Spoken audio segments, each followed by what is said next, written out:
আসসালামু আলাইকুম। আপনাদেরকে আজ বলবো যৌন স্বাস্থ্য শিক্ষামূলক একটি বিষয় নিয়ে এবং যা অত্যন্ত গুরুত্বপূর্ণ এবং তা হচ্ছে কন্ডম। কন্ডম মূলত খুবই পরিচিত একটি বিষয় এবং পুরুষদের জন্য এটা খুবই পরিচিত এবং গুরুত্বপূর্ণ। তবে অনেকেই জানে না যে নারীদের জন্য ব্যবহৃত কন্ডম রয়েছে এবং নারীরাও কন্ডম ব্যবহার করতে পারেন।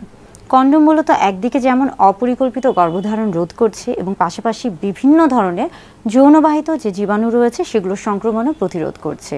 তাই আজকে মূলত মহিলাদের জন্য ব্যবহৃত কন্ডম নিয়ে কথা বলবো এবং সেটি দেখানোর চেষ্টা করব। বাজারে নারীদের জন্য ব্যবহৃত যে কন্ডমগুলো রয়েছে এগুলো মূলত ইন্টারনাল কন্ডম এগুলোকে বলা হয়ে থাকে। যেহেতু এটা যোনিপথের ভিতরে ব্যবহার করা হয় তাই এটাকে ইন্টারনাল কন্ডমও বলা হয়ে থাকে।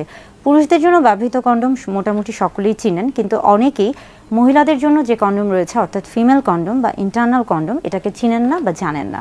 তাই আজকে ফিমেল কন্ডম নিয়ে কথা বলার চেষ্টা করব। ফিমেল কন্ডমটি আপনি বিভিন্ন ধরনের ফার্মেসিতে গিয়ে দেখতে পারেন অথবা আপনাকে এটা অনলাইনে অর্ডার করতে হবে। তবে আমাদের দেশে ফিমেল কন্ডম এখনও এতটা পরিচিত নয়, তাই এটা মূলত দেখা যাচ্ছে যে অনেক ফার্মেসিতে এখনও এতটা সহজলভ্য বা এতটা সহজে পাওয়া যায় না। আমি এটা অনলাইন থেকে নেওয়ার চেষ্টা করেছি এবং অনলাইন থেকে সংগ্রহ করেছি। প্রথমে কন্ডমটি কেনার পরে খেয়াল করতে হবে যে কন্ডমের প্যাকেটের গায়ে যে মেয়াদটি দেয়া আছে অর্থাৎ মেয়াদ উত্তীর্ণ তারিখ যেটা দেয়া থাকে সেটা আগে খেয়াল করে নিতে হবে যে তারিখটা ঠিক আছে কিনা, অর্থাৎ এটা ব্যবহারের উপযোগী কিনা। এরপর পরিষ্কার হাতে প্যাকেটের ভিতরে যে কন্ডমের প্যাকেট রয়েছে সেটিকে বের করে নেবেন এবং খেয়াল করবেন যে এখানে একটি চিহ্ন দেওয়া আছে, অর্থাৎ এদিক থেকে কন্ডমের প্যাকেটটাকে ছিঁড়তে হবে। তবে মনে রাখবেন যে কন্ডমটি ব্যবহারের আগে অবশ্যই আপনার হাত পরিষ্কার করে ফেলবেন এবং এটাকে কখনোই ধারালো কোনো কিছু দিয়ে খোলার চেষ্টা করবেন না, সেক্ষেত্রে কিন্তু কন্ডমটি ছিঁড়ে যেতে পারে। এখানে যে চিহ্নটি রয়েছে সেটা দিয়ে প্যাকেটটি খোলার চেষ্টা করবেন এবং আস্তে করে সাবধানে খোলার চেষ্টা করবেন যেন কন্ডমটি ছিঁড়ে না যায়। মহিলাদের জন্য ব্যবহৃত যে কন্ডমটি রয়েছে এটা মহিলাদের জন্য ব্যবহৃত কন্ডম বা ইন্টারনাল কন্ডম এটাকে বলা হয়ে থাকে। এটার মূলত দুটো প্রান্ত থাকে, একটি ভিতরের এবং এই অংশটি যেটা খোলা অংশ এটি মূলত বাহিরে থাকে। যে অংশটি ভিতরে যোনিপথের ভিতরে প্রবেশ করাতে হবে এখানে একটি রিংয়ের মতো একটা গোল একটা রিং দেখা যাচ্ছে। এটাকে আস্তে করে কিছুটা ভাঁজ করে নিতে হবে। আস্তে করে ভাঁজ করে নিয়ে যোনিপথে আস্তে করে প্রবেশ করাতে হবে এবং যখন প্রবেশ করাবেন তখন খেয়াল করতে হবে যে এটা যেন কোনোভাবেই পেঁচিয়ে না যায় কিংবা স্থানচ্যুত হয়ে না যায় কিংবা অনেক বেশি ভিতরে প্রবেশ না হয়ে যায়, অর্থাৎ এটাকে আস্তে আস্তে প্রবেশ করাতে হবে। এবং যখন এটা প্রবেশ করানো হয়ে যাবে এই যে রিংটা রয়েছে এই অংশটাকে কিন্তু বাহিরে থাকবে, অর্থাৎ এটাকে বাহিরে রাখতে হবে।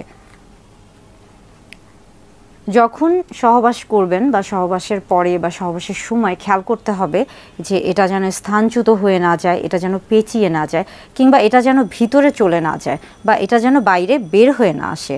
আর এই কন্ডমটিতে মূলত এক ধরনের লুব্রিক্যান্ট আমরা বলে থাকি যে পিচ্ছিলকারক পদার্থ দেয়া থাকে, তাই এই কন্ডম ব্যবহারের সময় আলাদা করে আপনাকে কোনো পিচ্ছিলকারক পদার্থ ব্যবহার করার প্রয়োজন হবে না। সহবাসের পরে আস্তে আস্তে এই যে রিংটা রয়েছে এটাকে আস্তে করে পেঁচিয়ে আস্তে করে পেঁচিয়ে এটাকে যোনিপথ থেকে বের করে আনতে হবে এবং ব্যবহারের পরে এটাকে ভালো করে একটা প্যাকেটে মুড়িয়ে ফেলে দিতে হবে। এই হলো মূলত মহিলাদের জন্য ব্যবহৃত কন্ডম, যেটা কিনা অনেকেই চিনেন না বা অনেকে জানেনই না যে আসলে মহিলাদের জন্য কন্ডম রয়েছে বা মহিলারাও কন্ডম ব্যবহার করতে পারেন। মহিলাদের জন্য ব্যবহৃত যে কন্ডম রয়েছে এটা মূলত সর্বোচ্চ 8 ঘন্টা পর্যন্ত পরে থাকা যায় বা পরিধান করা যায়। কন্ডমের বেশ কিছু উপকারিতা রয়েছে। কন্ডম যেমন জন্ম নিয়ন্ত্রক পদ্ধতি হিসেবে কাজ করে থাকে, একমাত্র কন্ডমই কিন্তু একই সাথে যেমন জন্ম নিয়ন্ত্রক পদ্ধতি হিসেবে কাজ করে থাকে তেমনি পাশাপাশি এটা কিন্তু বিভিন্ন ধরনের যৌনবাহিত যে জীবাণুগুলো রয়েছে সেগুলো থেকে কিন্তু আপনাকে প্রতিরোধ ক্ষমতা দিচ্ছে, অর্থাৎ সেগুলো থেকে আপনার শরীরকে রক্ষা করছে বা সুরক্ষিত রাখছে। তাই কন্ডম নারী পুরুষ উভয়ে ব্যবহার করতে পারবেন এবং সবসময় খেয়াল রাখতে হবে যে একটা সুস্থ সুন্দর একটা স্বাভাবিক যৌন জীবনের জন্য অর্থাৎ নিরাপদ সহবাসের জন্য কন্ডোমের ব্যবহার করা গুরুত্বপূর্ণ বা একটি নিরাপদ সহবাসের জন্য কন্ডোম ব্যবহার অত্যন্ত গুরুত্বপূর্ণ।